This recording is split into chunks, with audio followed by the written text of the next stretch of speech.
अस्सलामुअलैकुम वरहमतुल्लाहि वबरकातुहू। बिस्मिल्लाहिर्रहमानिर्रहीम। मैं हूं डॉक्टर कमल कैसर और मैं HCF के प्लेटफॉर्म से आज आप सबको वेलकम करती हूं। और हमें ज्वाइन किया है डॉक्टर नुमान अशरफ ने, जो कि इस वक्त अमेरिका में है। चल के उनसे बातचीत करते हैं और कुछ सीखते हैं। अस्सलाम वालेकुम डॉक्टर साहब, क्या हाल है आपके? वालेकुम अस्सलाम जी, बिल्कुल ठीक ठाक। और बहुत बहुत शुक्रिया, आपने मुझे इस इम्पोर्टेंट टॉपिक पर बात करने के लिए इनवाइट किया। डॉक्टर साहब, मैं सबसे पहले तो ये जानना चाहूंगी कि इस वक्त आप USA में हैं और आपका ताल्लुक जो है वो पाकिस्तान से है। तो कुछ आप थोड़ा सा हमें बताएंगे अपने बारे में, अपनी एजुकेशन के बारे में? जी, तो मैंने मेडिकल स्कूल किया था Liaquat University of Medical Health Science Jamshoro में। वहाँ से मैंने मेडिकल स्कूल किया। उसके बाद मैंने अपनी जो साइकाइट्री की ट्रेनिंग है वो हम्म। की थी न्यूयॉर्क यूनिवर्सिटी से, जनरल साइकाइट्री और फिर एडिक्शन साइकाइट्री की। और उसके ठीक। बाद 2013 में मैं मूव हुआ था जॉपलिन मिजूरी में। और करंटली मैं यहाँ की जो एडिक्शन सर्विसेज है हमारी, उसका मेडिकल डायरेक्टर हूँ और साइकाइट्री ट्रेनिंग प्रोग्राम का प्रोग्राम डायरेक्टर हूँ। तो ये चंद चीजें। उसके अलावा ये कि स्टूडेंट्स की जो ट्रेनिंग होती है उनका क्लर्कशिप डायरेक्टर हूँ। तो इन एक्टिविटीज में अब इन्वॉल्व हूँ। डॉक्टर साहब, ये बताइएगा कि आपने जैसे साइकाइट्री का जिक्र किया और साथ आपने एडिक्शन का जैसे लिंक डेवलप किया, तो इनका आपस में क्या लिंक होगा या आप इसको कैसे देखते हैं? देखिए, जी हाँ, तो बहुत ही मतलब क्लोज जो है लिंक आप समझ लें साइकाइट्री का, क्योंकि एडिक्शन की एक तो ट्रीटमेंट होती है जो कि जिसे आप कहते हैं मेडिकल मॉडल के जी। एक चाहे वो कोई सी भी आप बीमारी ले लें, उसकी आपने दवाई जो है उनको हम्म। दे दी है। लेकिन इसके जो साइकोलॉजिकल एस्पेक्ट्स हैं और जो सोशल एस्पेक्ट्स हैं वो बहुत ज्यादा साइकाइट्री से रिलेटेड हैं। तो सही। जैसे अगर पेशेंट आता है, जब वो एक उसकी अपब्रिंगिंग हो रही होती है, उसमें कुछ लोग बिल्कुल सिंपल करके मैं समझाना चाह रहा हूँ कि उसमें कुछ लोग हम्म। जैसे जो उनको एक एसोसिएशन चाहिए, एक किसी पेरेंट्स के साथ, या कोई ऑब्जेक्ट चाहिए जिससे कि वो खुद को रिलेट कर सकें। और अगर उनको वो नहीं मिलेगा तो बहुत से लोग क्या करते हैं कि उस ऑब्जेक्ट को सर्च करते करते वो ड्रग्स की तरफ चले जाते हैं और वो उनकी जिंदगी का हिस्सा बन जाती है। तो उसको समझने के लिए बहुत इंपॉर्टेंट है कि आपकी एक साइकोलॉजिकल अंडरस्टैंडिंग हो, ताकि सही। आप उनको हेल्प सिर्फ मेडिसिन से नहीं करें, बल्कि हम्म। जो उनके इश्यूज हैं उनको रिजॉल्व करें साइकोलॉजिकली भी। ठीक है। अच्छा, ये भी बात है कि आपका इंटरेस्ट इतना ज्यादा एडिक्शन में क्यों नजर आता है? यानी कि साइकाइट्री के तो और भी बहुत सारे एरियाज हैं, हर फील्ड में बहुत ज्यादा वुसअत होती है, बहुत से एरियाज को आप ज्वाइन कर सकते हैं। तो आपने जी, ये एडिक्शन को क्यों चूज किया? एडिक्शन का इट्स इंटरेस्टिंग। तो मैं जो मेरा रीजन था, मुझे अगर इफ आई गो बैक, हम्म। हमारी जो ट्रेनिंग होती थी फर्स्ट एंड सेकंड ईयर में, जब मैं कॉल्स पे होता था, तो हम्म। उस वक्त हमें जैसे आप हॉस्पिटल में जाते हैं 7 बजे 8 बजे आपकी कॉल स्टार्ट हुई है, और न्यूयॉर्क की ट्रेनिंग जो है वो काफी बिजी होता था वहाँ पर। ट्रेनिंग बेलव्यू में हम काम करते हैं, it's one of the busiest hospital. तो आप ठीक ठाक वहाँ पे जो है बिजी रहते थे, काम कर रहे हैं आप। ये कि 2 बजे के करीब रात को आपको थोड़ा सा ब्रेक मिलता था। तो अब हम्म। आप जाके जो है उसमें थोड़ा सा सोते थे, जी मैं थोड़ी नैप ले लूं, फिर 5 बजे फिर पेशेंट्स आ जाएंगे। अब जैसे ही आप जाके थोड़ी सी नैप लेते थे, 2:30 3 बजे आपको कॉल आती थी ईडी से कि जी आपके पास पेशेंट है, उसने एडमिट होना है।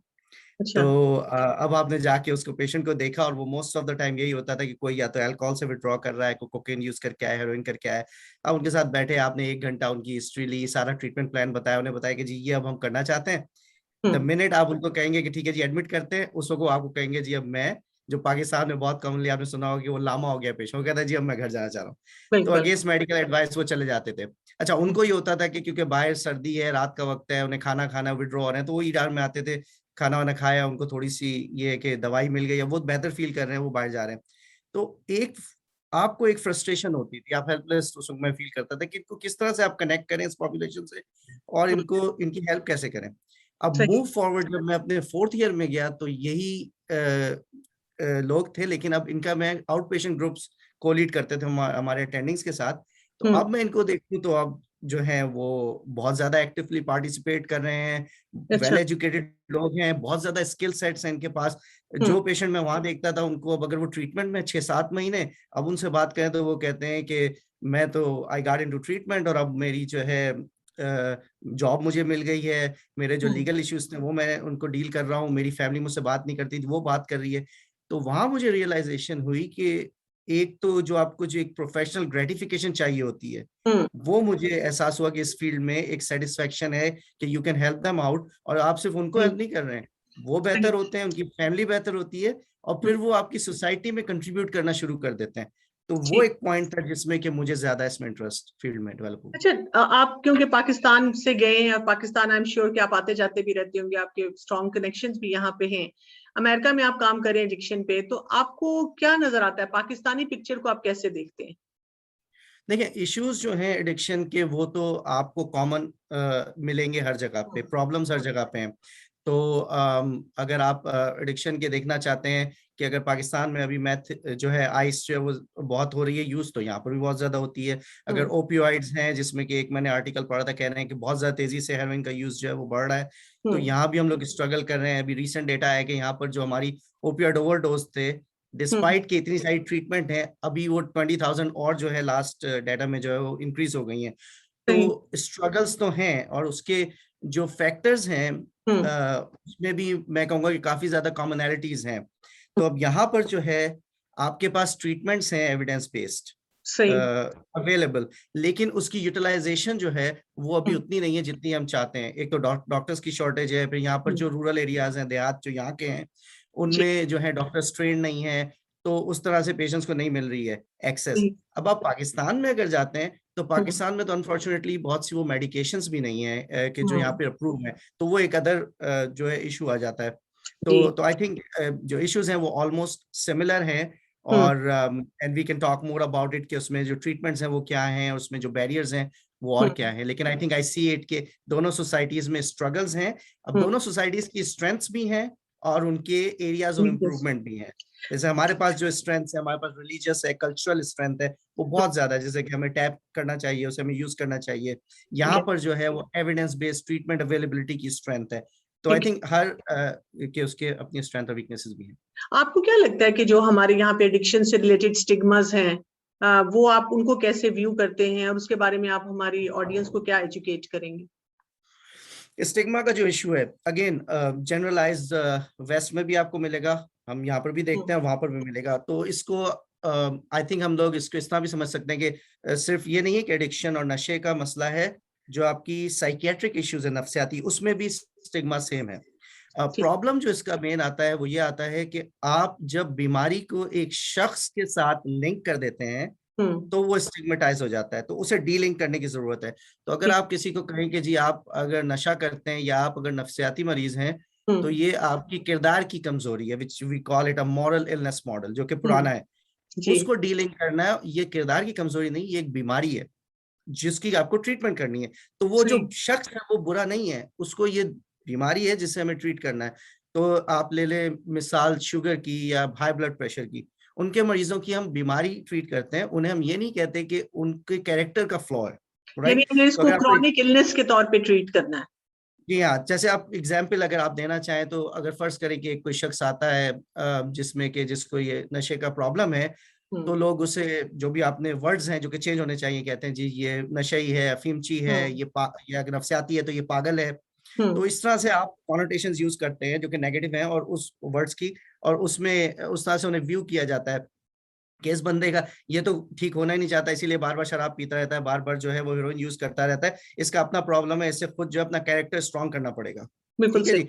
लेकिन जो शुगर का मरीज आता है उसको आपने कभी भी नहीं सुना होगा कि हम उसको इस तरह से ट्रीट कर रहे हैं कि आते वो भी हैं, this is a recurring and recurrent जो है रिलैप्सिंग इलनेस है शुगर की भी, आप बार बार आते हैं, उनको डीकेज हो रहे हैं, उनकी इंसुलिन एडजस्ट हो रही है।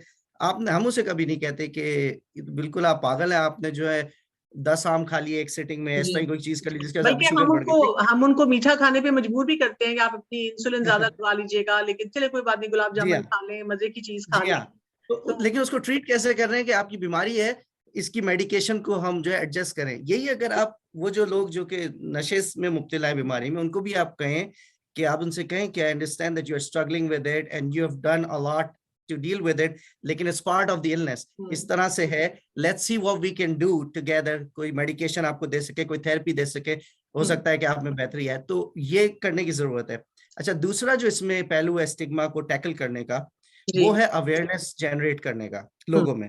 अच्छा, अवेयरनेस आप कैसे करते हैं? उसमें एक तो आपकी मास मीडिया कैंपेन जो है वो बहुत जरूरी है। बिल्कुल। जितने भी लोग पाकिस्तान में ऐसे हैं जिनकी फॉलोइंग है, जिनको लोग फॉलो करते हैं, अच्छा उसमें आपके चाहे वो ड्रामा राइटर्स हैं, चाहे आपके एक्टर्स हैं, सिंगर्स हैं, पॉलिटिशियंस हैं, या आपके आजकल ये यूट्यूब इन्फ्लुएंसर्स हैं, इनकी बहुत फॉलोइंग है। इन बिल्कुल। लोगों को चाहिए कि जो अच्छा सोशल मैसेज है, वर्कर्स हैं, बहुत से सोशल वर्कर्स सोशल हैं, बहुत वर्कर सी है, एनजीओज हैं। एग्जैक्टली। जी। जी हाँ, इन लोगों को चाहिए कि ये ऐसा मैसेज दें कि ये जो है इसको बीमारी की तरह से लिया जाए, और जिन लोगों को इसमें है स्ट्रगल, वो हेल्प के लिए रीच आउट करें। दूसरा, जैसे यहाँ पर होता है, वेस्ट में हुआ है, बहुत से लोग जो कि इस तरह के फेमस हैं, जिन्हें लोग फॉलो करते हैं, अगर उन्हें इस तरह कोई बीमारी हुई है या अगर उनकी फैमिली में हुई है, तो वो they come out and they talk about it in the media. ठीक है। तो लोगों को करना चाहिए ताकि नॉर्मलाइज हो, ताकि लोगों को ये नहीं लगे कि मैं हूं, मेरा किरदार कमजोर है इसलिए मुझे ये बीमारी है। ऐसा नहीं है। चाहे वो है आप अमीर हैं या आप जो है एजुकेशन स्टेटस जो भी है, it's not racist at all, it's gonna hit you. चाहे कोई भी हो, जितनी भी स्ट्रेटा है, it's gonna cut across all strata. तो अच्छा हर डॉक्टर बंदे साहब, को ये चाहिए डॉक्टर कि नुमान, ये मैं आपसे जानना चाहूंगी, जैसे एचसीएफ का प्लेटफॉर्म है और आपने भी ज्वाइन किया है, और आप इसमें बहुत एक्टिव रोल प्ले कर रहे हैं और आप भी अवेयरनेस क्रिएट कर रहे हैं बहुत से लोगों में। तो ये जो कोलैबोरेशन है कि भाई हर लेवल पे लोग आपस में जुड़ जाएं और मिलकर इसको डील करें, चाहे वो डॉक्टर्स हैं, उसमें भी मल्टीपल स्पेशलिटीज हैं, फिर लॉ इन्फोर्सर्स हैं, फिर उसके अलावा इसी तरह पब्लिक सेक्टर है, हमारा एजुकेशन सेक्टर है। उस रोल को आप कैसे देखते हैं कि इसको कैसे हम मजबूत बना सकते हैं और इस प्लेटफॉर्म के जरिए कैसे लोगों को और मजीद अवेयरनेस दे सकते हैं? जी। तो आपने एचसीएफ का जिक्र किया, तो होम टाउन कम्युनिटी फाउंडेशन जो है, उसमें डॉक्टर मकसूद अहमद हैं, वो इस पर काम कर रहे हैं पिछले 3 साल से, and he was leading the project. तो हुआ इस तरह से मेरी इन्वॉल्वमेंट कि मैं I am a member of अपना, जो कि association of physicians of Pakistani descent है नॉर्थ अमेरिका में। तो उसकी एक एडिक्शन और साइकाइट्री की हमारी एक सब कमेटी है मेरिट की, इस साल उसका मैं चेयर कर रहा हूँ। तो हम लोगों की बात हुई, डॉक्टर मसूद भी जो है अपना के मेंबर हैं, and we talked about this project. तो उसमें हम लोगों ने ये सोचा कि जो नीड्स हैं पाकिस्तान में वो ये है कि एक तो मेडिकेशन की अवेलेबिलिटी की जाए, उसके साथ साथ जितने भी स्टेक होल्डर्स हैं उनको इन्वॉल्व किया जाए, हम्म। ताकि हम लोग इफेक्टिव ट्रीटमेंट जो है वो उसको उसकी डिलीवरी कर सकें। तो इस तरह से हम लोगों ने ये कोलैबोरेटिव केयर मॉडल जो है वो उसका बनाया है, जिसको कि हम इंशाल्लाह अब दिसंबर में सोच रहे हैं कि इसको रोल आउट करें और इसको इंट्रोड्यूस करें। होगा ये कि जितने भी लोग इन्वॉल्व हैं, जिस से वो शख्स जो कि एक एडिक्शन की बीमारी में मुब्तला है, उसका कांटेक्ट होता है, उनसे जो है वो लोग उसको एक अप्रोप्रिएट गाइडेंस दे सकें और ट्रीटमेंट दे सकें, उनको समझ हो कि इसे एज अ डिजीज ट्रीट किया जाए। तो उसमें लॉ इन्फोर्समेंट भी आएगी, उसमें टीचर्स भी आएंगे, उसमें पेरेंट्स भी आएंगे, उसमें रिलीजियस लीडर्स का बहुत ज्यादा रोल है। हमारे लोग जब कुछ इस तरह काम करते हैं तो वो ये गिल्टी फील करते हैं, समझते हैं कि मैं बहुत ज्यादा बदकार हूँ, किस तरह से मैं इसको ओवरकम करूँ। तो उसमें हमारे जो रिलीजियस लीडर्स हैं वो हमें हेल्प आउट कर सकते हैं कि उन लोगों को ट्रीटमेंट की तरफ रागिब किया जाए। तो I think that's what we are trying to put together. और अल्हम्दुलिल्लाह उसमें काफ़ी अभी हमारे जो है लोग हैं, उसकी कोलैबोरेशन हो रही है। That is probably the best way to take care of this disease. जितने भी लोग हैं उन सबको हमें इसमें इन्वॉल्व करना पड़ेगा। I always say it's a very complex issue, we will need all hands on deck to fight this disease, बिल्कुल सही चाहे बात है। वो बहुत जितने। बहुत बहुत शुक्रिया डॉक्टर नुमान आपका। इंशाल्लाह हम आपके साथ कुछ मजीद भी अवेयरनेस सेशंस करेंगे, जिसमें we would like to create this awareness parents के लिए, डॉक्टर्स के लिए, साइकाइट्रिस्ट के लिए, साइकोलॉजिस्ट के लिए। हर लेवल पे हम चाहेंगे कि लोगों के अंदर अवेयरनेस भी आए, एजुकेशन भी आए और लोग समझ सकें और इस प्लेटफॉर्म को भी ज्वाइन करें और इस कॉज में अपना मैक्सिमम हिस्सा डाल सकें। जज़ाकल्लाह खैर, बहुत बहुत शुक्रिया आपका। अस्सलाम वालेकुम व रहमतुल्लाहि व बरकातहू।